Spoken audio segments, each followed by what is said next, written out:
اللهم بارك لنا فيما رزقتنا وقنا عذاب النار. اللهم احفظ علينا النعم وادفع عنا النقم. امين رب العالمين.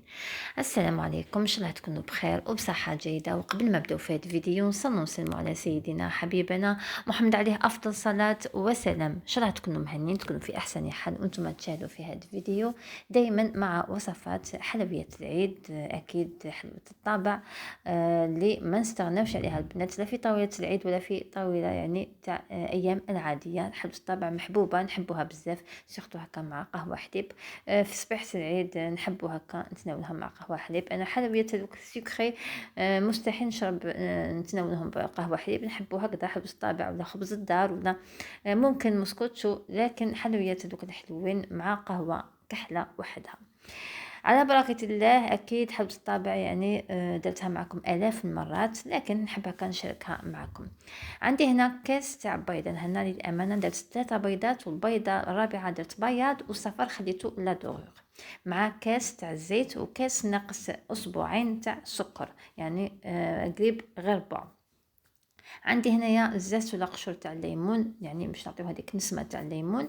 عندي مغرفه هكا تاع فانيلا، ورايحين نخلطوهم هكذا بالباتور، يعني اسهل حلوه وابن حلوه، والحلوه اللي ما نستغناوش عليها بالباتور هكا، باش يعني نكملوا علينا الدهده. وبعد ما خلطناهم مليح تيتجانسوا مليح المقادير مع بعض، عندي هنايا كاس الا اصبع ولا اسبوعين تاع النشا ولا المايزينا اللي نغربلوها. فوالا هذه حتعطينا هذيك الخفه والقرمشه.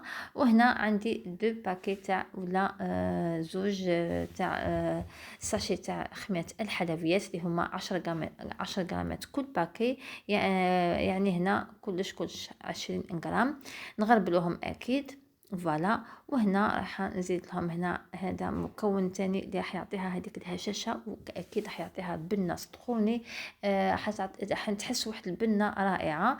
زوج مغارف كبار تاع حليب بودره مع رشه تاع ملح. وهنا رايحين نخلطوا كلش بالباتور، فوالا حتى ينجنسوا كامل مقادير مع بعض. دوكا خلاص نحو الباتور ما نسحقوش. راح نزيدو دوكا نضيفوا الفرينه ولا الدقيق الابيض. عندي كاس الاول نغربلوهم اكيد كل مره نغربلوهم، كاس تاني.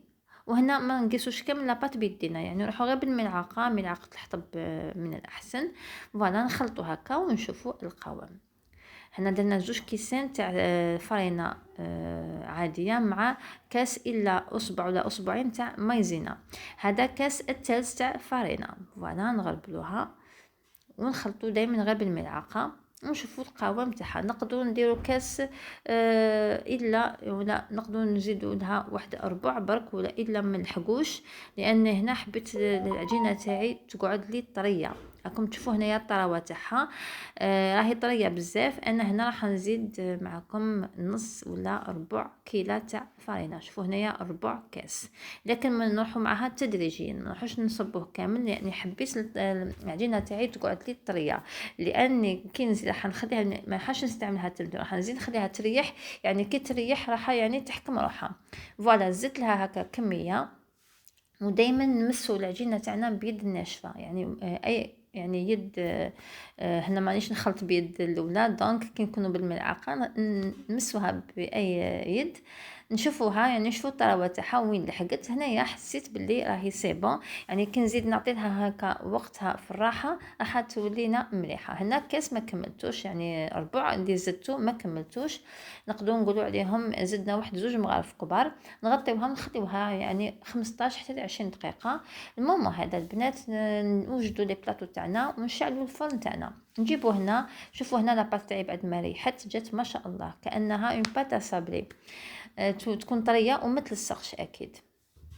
نبداو دوكا نفصوني، وانا عطيت لها هكذا شكل عادي، الشكل يعني سامبل خلاص، شكل بسيط. حبيت هكا نعطي لها هذا الشكل تاع هذا السيرسو تاع لي صابلي هكا، يعني هاد الحلوه كيما درتوها يعني بنة وحدة، درتوها اونكور، درتوها وردات، درتوها كيما درتوها، هما اشكال فقط لكن البنة وحدة. فوالا هنايا راني نشكلهم بهذه الطريقه، يعني راكم تشوفوا يعني ما عندناش كامل الوقت والوقت راهو قصير، دونك نسيو هكا نبسطوا يعني قد ما نقدروا. فوالا هكذا كما راكم تشوفوا، اكيد نستعينوا دائما بالفارينه لانها هكا طريه لكن ما تلصقش. فوالا نبداو هكا نفاصوني ونهزو، دائما نستعينوا بلا كوبات حتى نكملوا كامل الكميه نتاعنا. فوالا كانت هذه هي حواس الطابع اللي نحبوها بزاف، محبوبه عند كامل الجزائريين، مستغناوش عليها كما قلت لكم، يعني في طاوله تاع العيد ولا في طاوله تاع ايام العاديه.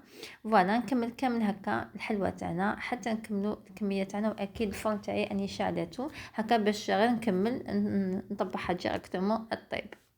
كملنا بلاطو الاول وزدنا بلاطو الثاني، يعني هاد الكميه البنات عطات لي كوميم يعني كميه معتبره، اللي تحب يعني تضعف المقادير الضعف. فوالا وهاهم يعني جاوني شويه كبار يعني ملاح. هنا عندي صفار بيضه مع شويه تاع حليب ندهنوهم، وهنا كيف درت لهم غير يعني جنجلان، تحبوا ديروا السكر، تحبوا ديروا هذوك فيرميسيل اون كولور كيما حبيتوا، انا هكا اكتفيت غير بالجنجلان. فوالا نكمل كامل هكا ندهنهم وندير لهم جنجلان ونطيبوهم على 180 درجه، ما ياخذوناش كامل الوقت البنات، ميم با 12 دقيقه نشعلوهم يعني من تحت، وقبل ما يعني يكملوا الطياب نزيدو نشعلوهم من الفوق باش يعني يتنفخوا شويه او ميم طون يعطينا هذيك تتشقق معنا. فوالا هنايا قلت لك ما خداونيش واحد 12 دقيقه، ونشوفوهم ان شاء الله بعد ما يطيبوا.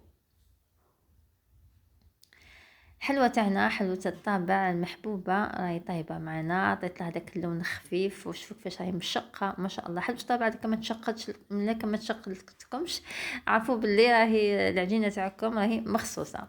فوالا وقدمتها بهذه الطريقة، وهذه هي الحلوة تاعنا ان شاء الله تعجبكم، خفيفة ظريفة. البنة ما نحكيكمش، هذيك الاضافة تاع حليب البودرة عطاتها واحد البنة بزاف هايلة، وعطات لها واحد الخفة خفة بزاف هايلة.